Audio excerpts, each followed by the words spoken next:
So LG have just announced their new range of 2025 TVs, and included within those was the hugely popular C range. This year it will be called the C5, and it will feature some upgrades on last year's. However, will there be enough upgrades in order for you to be tempted to pay the top price for the new one, or should you stick to the lower priced C4 from last year? Now, we've all become used to the fact that each year their upgrades are minimal, I would say. These TVs are getting so good in the last few years that there's not a great deal that they can do. Sure, there's a few new TVs this year. There's the Signature OLED M and there's the Signature OLED T. For those of you who've got money to burn, well, one of these may be an option for you. But certainly the most popular and the biggest volume seller was the C series. And it does seem that this year most of the upgrades have come in the AI, or the operating system.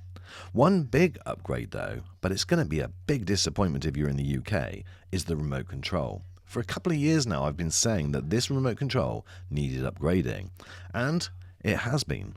This is exactly the device that we wanted, but in the UK there is a law where you have to have numbers on the remote control, and whereas in previous years Samsung have overcome this by providing 2 remote controls, it doesn't appear that LG will be doing that. So for those of us in the UK, opening that C4 box is going to be very similar to opening the C5, because the remote control inside is probably going to be the exact same magic remote.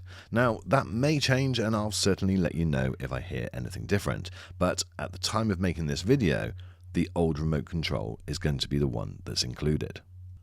So from watching the keynote this year, it does seem to be much more on the software side of things. The operating system and the AI is where most of the improvements are.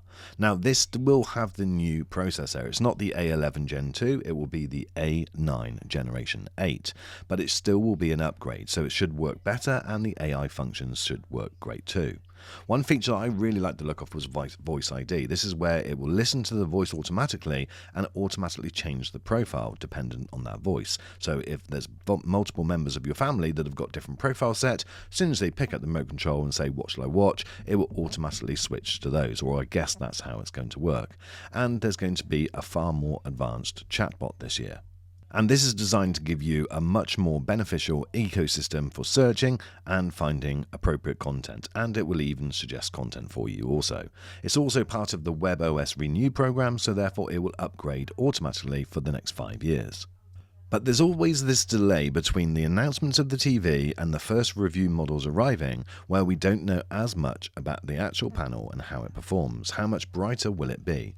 Now, if you listen to what they said about the G5 series, they said it will be brighter. It's not going to have the MLA technology this year, but they have said it will be a brighter image. Now, how they achieve that, they're saying they're not releasing that information at the moment. What they haven't given any information on is whether the C5 will be that much brighter than the C4.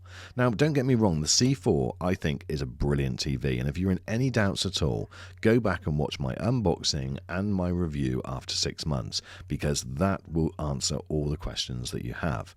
And it appears that if you're not the type of person that uses the TV for the AI side of it or the operating system side, well then it may not be worth the upgrade. Or what I mean to say is that the fact that the panel, the actual picture quality and what you get out of the TV may only be just a marginal upgrade. On the gaming side of things, if you're an Xbox member of Game Pass, then you will be able to play your games streaming directly through the TV. So that is a nice feature, and that might attract some Game Pass players. But other than that, the information, I'm afraid, my friends, is still fairly minimal. Now, as more information gets released, I will make sure that I update you folks, and obviously I will purchase one of these TVs as soon as they're available so that I can give you all of the information and we can look at it together. That's it for this video, my friends. What do you think of what you know so far about this year's range? Let me know in the comments, and I look forward to seeing you when these TVs actually arrive.